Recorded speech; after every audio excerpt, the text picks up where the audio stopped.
यह बात तब की है जब मैंने कॉलेज में नया नया एडमिशन लिया था। मैं मेरठ का रहने वाला हूँ और मैंने गाजियाबाद के जाने माने कॉलेज में दाखिला लिया था।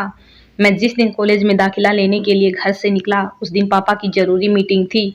इस वजह से मुझे बस से अपना सफ़र तय करना पड़ा। जब मैं घर से निकला तब तक काफ़ी रात हो गई थी। जैसे ही बस चली तो बारिश शुरू हो गई। मैं खिड़की के बगल में बैठा बारिश का मजा ले रहा था।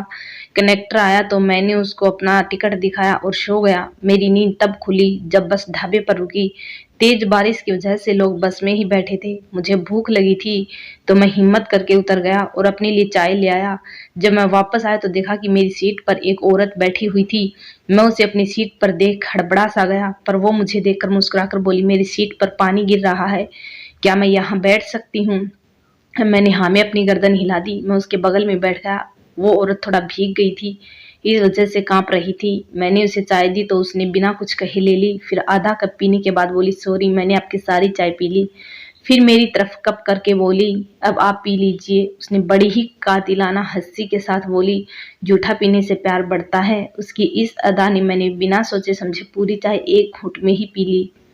मैं फिर से सो गया। बस करीब 10 मिनट ही चली होगी कि वो मेरे पैरों पर लुढ़क गई। मुझे लगा कि इसे नींद आ गई है तो मैं चुपचाप बैठा रहा। अब उससे रहा नहीं गया और वह बोली, क्यों ना आज रात को किसी होटल में रुक जाएं। अच्छा बहाना भी है कि बारिश में बस खराब हो गई है। मैंने हाँ कर दी तो उसने तुरंत अपने पति को फ़ोन लगाया जो दुबई में किसी कंपनी में काम करता था।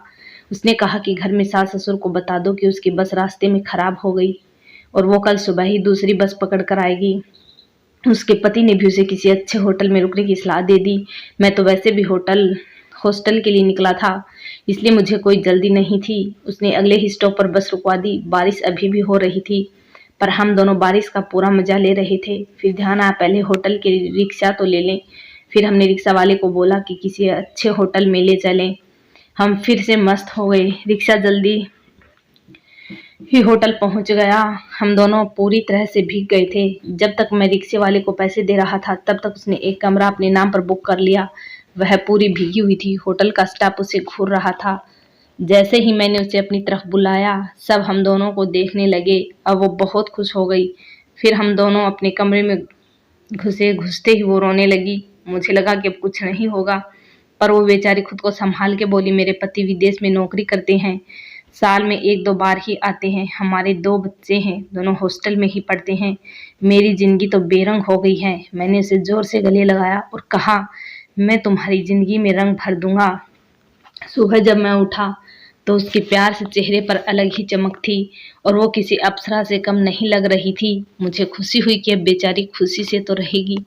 धन्यवाद दोस्तों। वीडियो पसंद आई हो तो लाइक करें, चैनल को सब्सक्राइब करें।